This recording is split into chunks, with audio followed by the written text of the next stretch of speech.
पाठ 4 शब्द विचार एटिमोलॉजी। जानिए, सार्थक वर्ण समूह शब्द की रचना करने में समर्थ हो पाता है।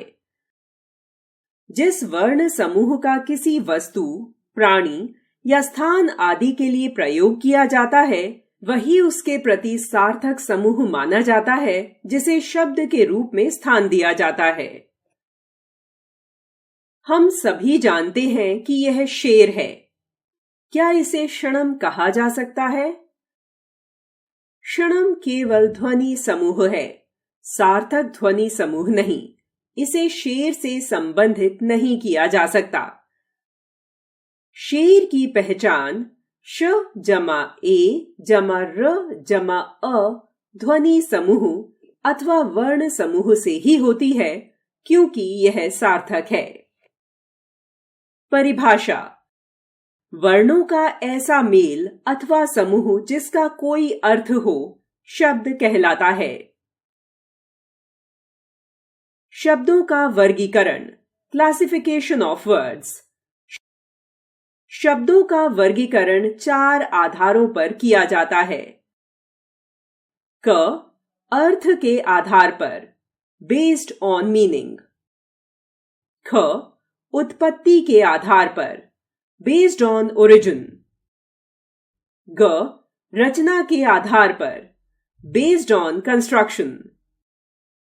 घ प्रयोग के आधार पर, बेस्ड ऑन यूसेज। यहां हम उपरोक्त क और ख आधारों का ही अध्ययन करेंगे। क अर्थ के आधार पर शब्दों का वर्गीकरण। ये प्रमुख रूप से निम्न प्रकार के होते हैं। 1. एकार्थी शब्द, वर्ड्स हैविंग वन मीनिंग। जिन शब्दों का अर्थ प्रत्येक स्थान व परिस्थिति में पूर्ववत रहता है, अर्थात बदलता नहीं है, उन्हें एकार्थी शब्द कहा जाता है। जैसे दिन, रात, रोटी, पुस्तक, जल, मेज आदि। 2. पर्यायवाची शब्द, सिनोनिम्स। जिन भिन्न शब्दों के अर्थ में परस्पर समानता हो, उन्हें समानार्थी अथवा पर्यायवाची शब्द कहते हैं। जैसे आंख, नेत्र, चक्षु, नयन। आम, सौरभ, रसाल, आम्र। कमल, जलज, अंबुज, पंकज। चांद, शशि, राकेश, मयंक। 3. विलोम शब्द, एंटोनिम्स। परस्पर विपरीत अर्थ प्रकट करने वाले शब्द विलोम शब्द कहलाते हैं।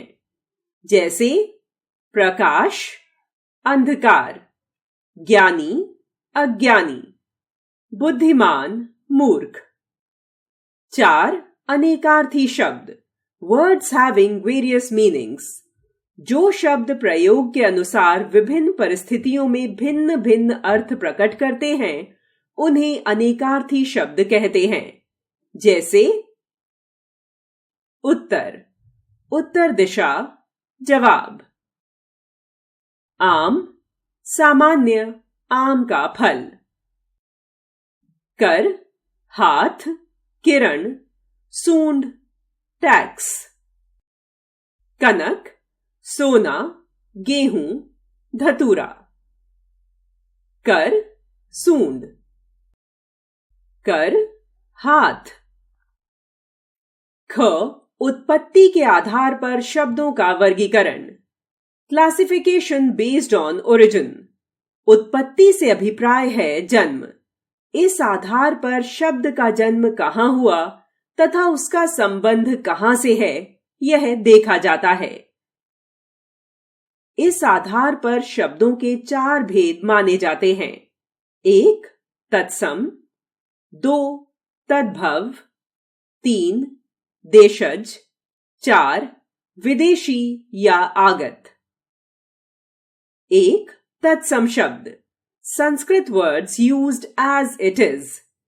संस्कृत भाषा के वे शब्द जो हिंदी भाषा में ज्यों के त्यों प्रयोग किए जाते हैं तत्सम शब्द कहलाते हैं, जैसे अग्नि, घृत, दुग्ध, दिवस, रात्रि, धेनु, आम्र, व्याघ्र आदि। 2. तद्भव शब्द, words borrowed from Sanskrit with alteration। Sanskrit के वे शब्द जो कुछ बदले हुए रूप में हिंदी में प्रयोग किए जाते हैं तद्भव शब्द कहलाते हैं, जैसे घृत, घी, दुग्ध, दूध, रात्रि, रात, आम्र, आम आदि। यहां कुछ तत्सम शब्द उनके तद्भव रूप सहित प्रस्तुत हैं।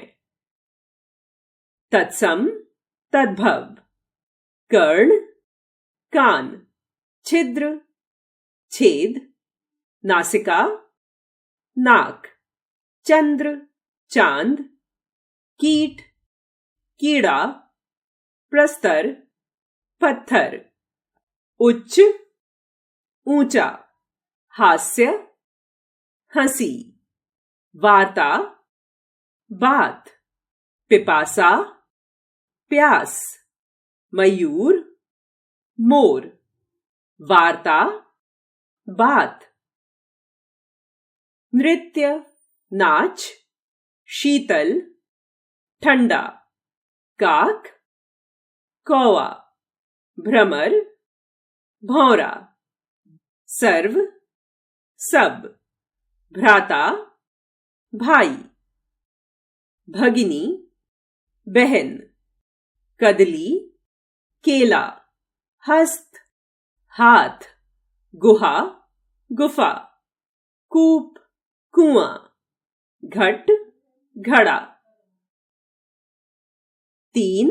देशज शब्द, नेटिव वर्ड्स, हिंदी में प्रचलित वे शब्द जो देश की विभिन्न बोलियों के द्वारा हिंदी भाषा में स्थान पा गए हैं देशज शब्द कहलाते हैं, जैसे थैला, डिबिया, बेटा, रोटी, झटपट, लड़का, कपड़ा, पेड़, पगडंडी, ईंट, सड़क आदि। 4. विदेशी या आगत शब्द, words derived from foreign languages, Hindi में कुछ विदेशी भाषाओं के शब्द स्थान पाकर प्रचलित हो गए हैं। ऐसे शब्द विदेशी या आगत शब्द कहलाते हैं। उदाहरण के लिए कुछ शब्द यहां प्रस्तुत हैं। अंग्रेजी से cup, plate, nurse, doctor, photo, जज, police, station, court, telephone, school आदि। अरबी से रिश्वत, मुल्ला, औरत, ईमान, इरादा, नकद, जिला आदि। फारसी से दरबार, नमूना, मकान, आदमी, फकीर, मौलवी, तारीख आदि।